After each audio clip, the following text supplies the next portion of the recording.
walk through the streets of Gibbsville, I see a small but growing town, a busy town with its roots deep in the coal-mined earth. But behind the closed doors and drawn curtains are the secret lives of its people.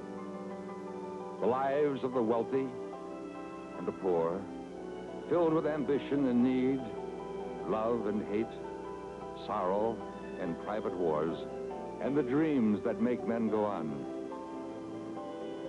Behind the closed doors of Gibbsville lies the truth about this town, about any town. The real stories waiting to be told.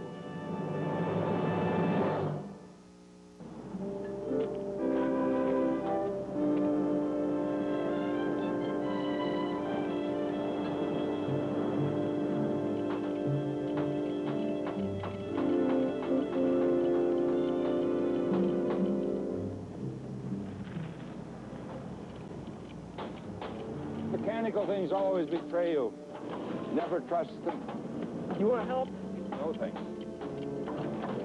It's going to take about a half an hour, you know. I never soil my hands with other people's work. You know, we're going to be late for dinner. Oh, you did that marvelously well. Very professional. I can teach you how. Jim, would you want your lovely mother to be disillusioned at seeing Ray Whitehead with dirty hands? She can take it. Miss Malloy, the dinner was indeed a miracle. They levitate. You know, Ray, before I had a son in the profession, I had no idea what newspaper work was about. Now I still don't know. Well, it's really very simple. Let's say a man is sick. As a doctor, you would treat him, cure him. As reporters, we find out what happened. Then we give him a nickel to call a doctor. Well, I know this town pretty well, Ray. There must be a lot of real news out there. Well, there's a whiff of politics in the air. That's not politics, Ray. That's my mother's cabbage. Now, you see, this is a political year, and all the old politicians are coming out of hibernation. As an example, there's a rumor that Mike Slattery is coming to town. Well, it'll take more than a kingmaker like Slattery to break the hold of the coal and iron people in this town. Well, Slattery's going to give it a try. He feels it's time that we had a congressman from this district. Well, I think they need one, too. Have you any idea who they have in mind? Doctor, you'll be the first man I tell after it's in the Courier.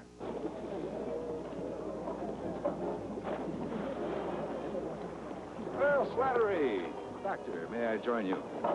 Slattery, I knew I'd find the hard-working man of the people here with the people. Well, if it isn't Ray Whitehead, slumming again, are you? I have no choice. I'm a prognosticator searching for a crystal ball. How are you, Whitehead? Curious, very curious. Politics and medicine. Just sounding out grassroots, Ray. You never tell what you can learn from the president of the County Medical Association. You mean I might get the story I'm looking for?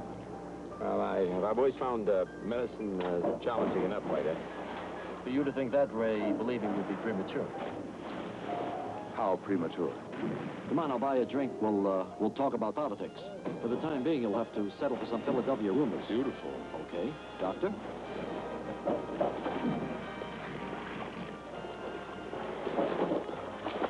Hey! Oh, Dr. Drummond, I'm so sorry. If anyone ever tells you you're subtle, Rachel. Well, don't worry. I'll tell them they're wrong.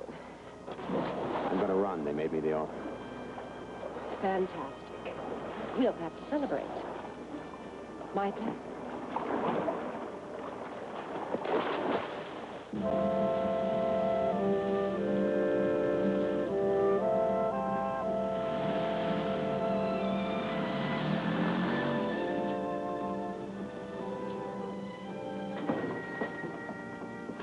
What's all that?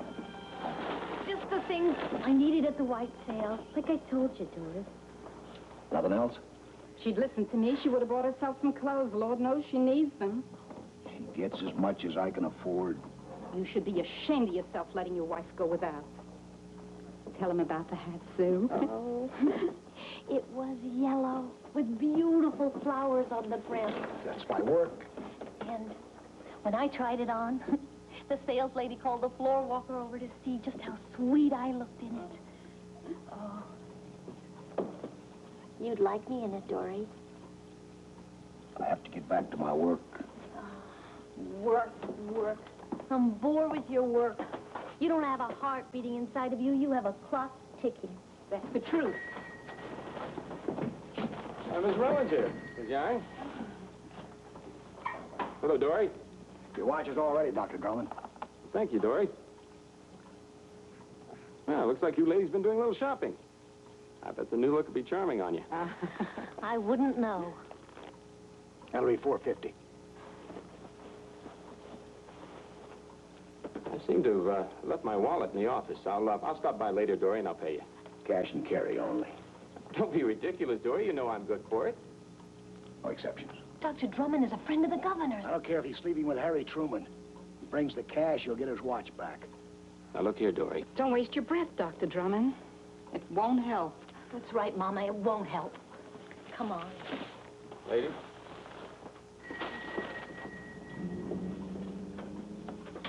You know, Dory, if I had a pretty young wife like You wouldn't need to flirt with mine. Switch yourself, Dory.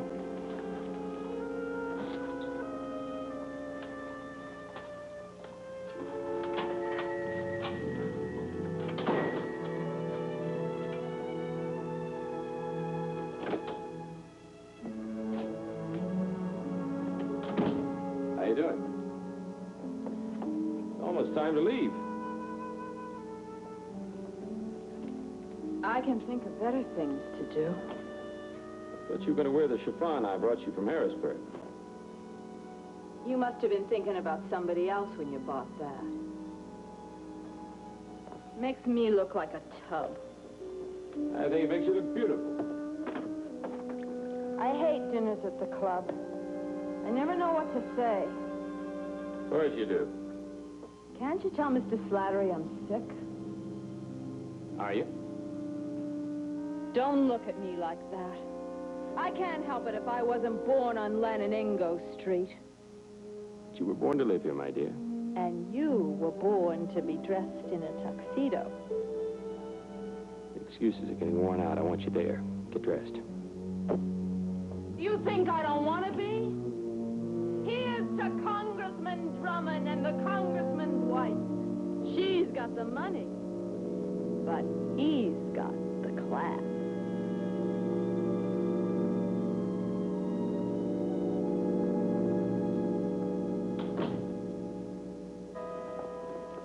Hello, Mr. Rellinger.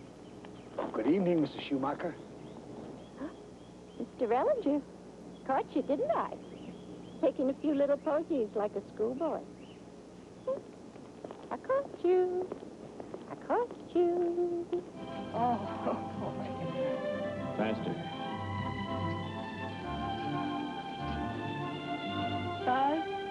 Buzz, I give up. I can't pedal anymore. Uh-huh. I thought you were in great condition.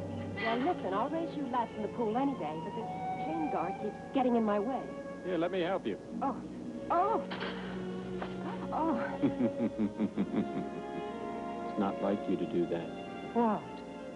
Let anything get in your way.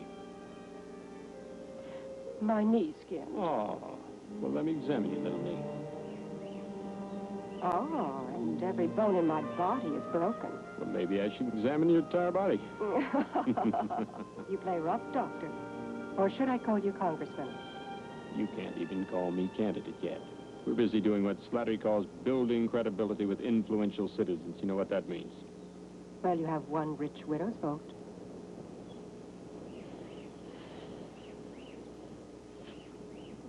I won't have much time for bike riding. I'm going to be spending all my time in Washington. I'll miss you.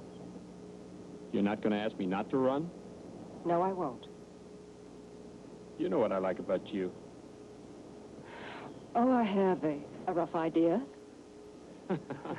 I mean, besides that, you never asked me for anything. Not anything at all. You're not mine. Never have been. So I don't really have to ask you for anything.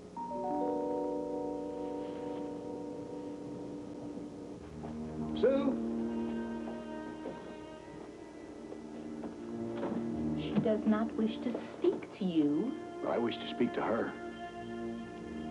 Sue? Sue? Yes, Mama? Come, dear.